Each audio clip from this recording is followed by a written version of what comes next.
Le agradezco muchísimo esta charla. Tengo dos preguntas más, si me permite. Bueno. ¿Cómo quedaron las relaciones con Óscar Montes, el Negro Montes, el exalcalde de Tarija? No, bueno, hay que separar lo político de lo personal. En lo político yo nada más asumir la gestión, bajé la bandera política y subí la bandera de Tarija. Entonces de ahí en más he hecho un corte radical en el manejo de la gestión y en ello nos hemos abocado. En lo personal no es parte de mi acción política generar un desarrollo vinculado al ámbito de las personas, sino al ámbito de programas.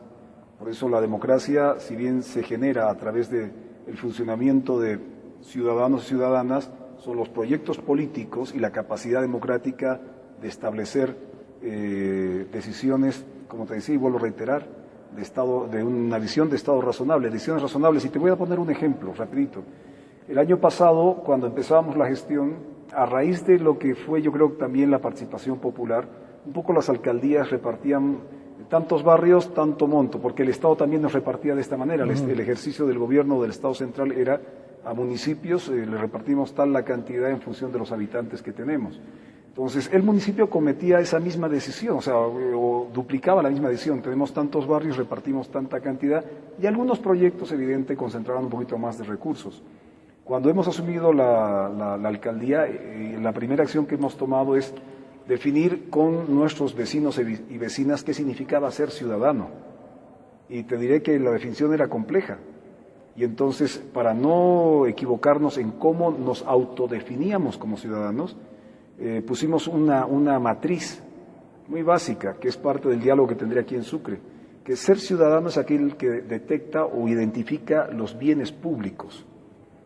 Y entonces me preguntaron, bueno, ¿qué es un bien público? Un bien público es aquel que nos afecta a todos. Y Tarija durante 25, casi 30 años, si bien con los recursos que ingresaban a través de los hidrocarburos los últimos 10 años que han sido los de bonanza, en vez de resolver el problema del agua, que era una deuda histórica, nos poníamos canchitas, tingladitos, sintéticos, de una serie de cosas, pero no resolvíamos lo que nos afectaba dentro del desarrollo humano de las personas. Esa es la observación entonces con Óscar Montes. No. En general, el Estado razonable viene a ser una condición de identificar al ciudadano como efecto transformador.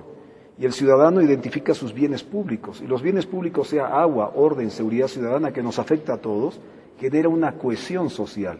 Y la cohesión social obliga al municipio a establecer una decisión razonable en función de las necesidades del ciudadano. Entonces, aquí sí que había una diferencia en la visión de la gestión, no personal, porque cada uno tiene derecho, es de que el Estado no debe generar las líneas matrices de aquello que la sociedad requiere, sino es la sociedad identificando los bienes públicos, estableciendo cohesión social que le debe dar lineamientos al Estado hacia dónde debe dirigir sus políticas públicas. Si tú ves, es una diferencia que estamos planteando para un debate más de profundidad. Lo digo de forma sencilla, es más complejo, sí, pero espero que esta democracia del siglo XXI, la democracia que tenemos que construir entre todos, la institucional del siglo XXI, entienda la lógica del Estado razonable en la construcción del ciudadano que genera bienes públicos, identifica bienes públicos, establece cohesión social y por ende decisiones razonables para el Estado. ¿Va a ser revivir al movimiento de la izquierda revolucionaria, al MIR, un partido que generó tanta democracia en nuestro país y que fue comandado por su padre? No solo Jaime Paz, sería una visión tal vez mezquina con una cantidad de hombres y mujeres que lucharon por la democracia y están los muertos de la calle Harrington. A Jaime Paz le tocó llevar un liderazgo, ¿no? Yo creo que el MIR no ha muerto, en primera instancia. El MIR es aunque no tenga carrera de identidad, es una sensación que la percibo yo por donde voy en el país. Pero lo que sí creo es que para la democracia del siglo XXI necesitamos algo más. Necesitamos un alcance mayor de visiones, de horizontes. Pero sobre la base de esa sigla. No, es que el Estado razonable no tiene por qué constituirse bajo una sola sigla.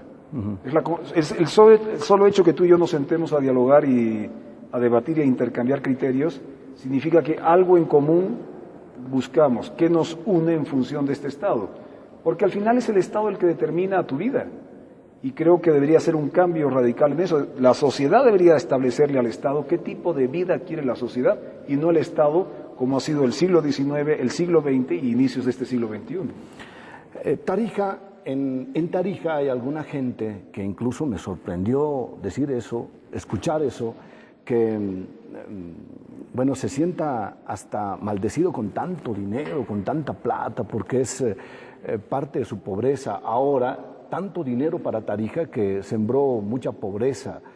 ¿Concuerda usted con eso? No sembró pobreza en el sentido de que la decisión no es qué hicimos con esa plata.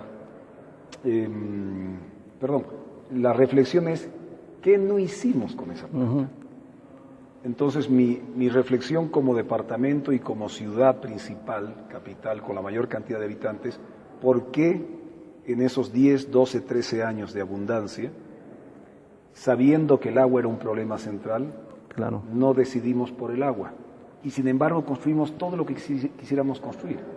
Pero ¿por qué no decidimos sobre los temas claros que el ciudadano conocía cuando realmente era pobre? Porque Tarija, y en eso también es injusto tanto con Tarija, con Sucre, con Potosí, resulta que a veces nos valoran con los del eje central y dicen, oye, Tarija recibe 16 veces más, un ciudadano tarijeño, 16 veces más que uno del eje central, 16-1. Sí, pero es que en toda su historia republicana fue en contra 50-1, lo mismo con Sucre, lo mismo con Potosí, claro. 50-1. Y recién en este momento, que ya ahora se nos acaba, hemos recibido alguna bonanza debido a recursos naturales que no han sido capaces desde el Estado para canalizar en función de la inversión, que es lo más importante acá, en el ser humano. El conocimiento no ha sido inversión primera, porque un satélite no es inversión primera. El conocimiento es todo aquello que hacemos en la reforma para la educación, todo aquello que hacemos en la conectividad del ciudadano, todo aquello que hacemos en las incubadoras de empresas que no requieren tener aquel ciudadano una carrera, porque en Bolivia, si te pones en la proporción de cuántos estudiantes tenemos ingresados de la universidad a la masa corporativa que tenemos de ciudadanía que quiere emprender, no todos van a ir a la universidad, pero sin embargo a todos les puedes dar una oportunidad de conexión al conocimiento para generar emprendedurismo. Te cierro con esta idea. En la Argentina, de 10 argentinos que se van a graduar en los siguientes 4 años, 8 no saben qué empleo van a tener. Y no porque el empleo esté creado, sino por las nuevas tecnologías, ese empleo no ha sido creado. 8 argentinos de 10 van a trabajar en un empleo que no saben cuál será porque no ha sido creado todavía, porque las tecnologías lo tendrán que crear en los siguientes 4 años. Desde el sur llegaban los presidentes hasta el Palacio de Gobierno, en la ciudad de Sucre, por ejemplo, o en la ciudad de La Paz, ¿no? Víctor Paz, entre otros, o desde Sucre, desde Tarija también, ¿no? Desde Potosí. ¿Usted cree que desde el sur pueda generarse así una idea presidencial? ¿Por qué no estamos generando líderes del tamaño para ser presidentes? La diferencia de esta democracia del siglo XXI con la del XX y el XIX es no depender de liderazgos únicos. Uh-huh.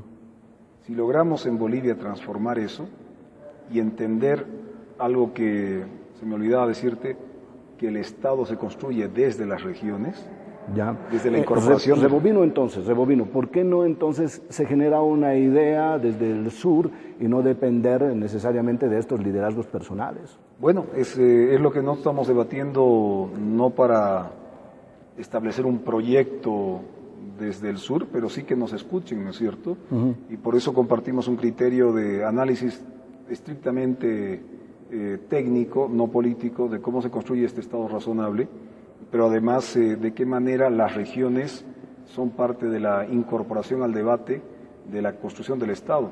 Dentro de poco vamos a tener, bueno, si es que se da este debate, el pacto fiscal, pero el pacto fiscal es parte pequeña de un gran pacto social nacional. ¿Cuáles serán las nuevas locomotoras de este país? Porque si se seguirá haciendo los hidrocarburos, la minería, y no vamos a darle espacio a nuevas regiones. Hay departamentos en Bolivia que no tienen una función clara en qué debe ser, más allá del comercio, que todo el mundo genera comercio, cuál debe ser su razón de ser como departamento en el desarrollo de la producción nacional, de la economía nacional. Pues primero es generar economía, generar riqueza, para que esa riqueza se reinvierte en mayor producción y establecer grados de utilidad para las regiones. Pero para llegar a eso Hay que dar un pacto social, establecer qué son las prioridades. Por ejemplo, vuelvo a reiterarte, la educación no es una prioridad nacional. No es, o sea, sí tiene inversión. Perdón, no digo que no tenga. En infraestructura mucho. Mucho. En educación. Pero en conocimiento, muy poco. paupérrimo. Bueno, le agradezco, en realidad no es una entrevista, es una conversación. Me quedaron dos cosas claras para el departamento de Chuquisaca, si me permite. El tema de saber hacia dónde vamos, qué es lo que vamos a hacer, y el tema de agua, que nos hace mucha falta. Y Estado razonable. Bueno. Eso es parte fundamental del debate. Muchas gracias, muy amable. A vos, te agradezco, gracias. Don Rodrigo Paz Pereira, alcalde municipal de Tarija, con una idea razonable, con un país razonable. Muchas gracias. Buenas noches, Periodismo que Cuenta. Muy bien.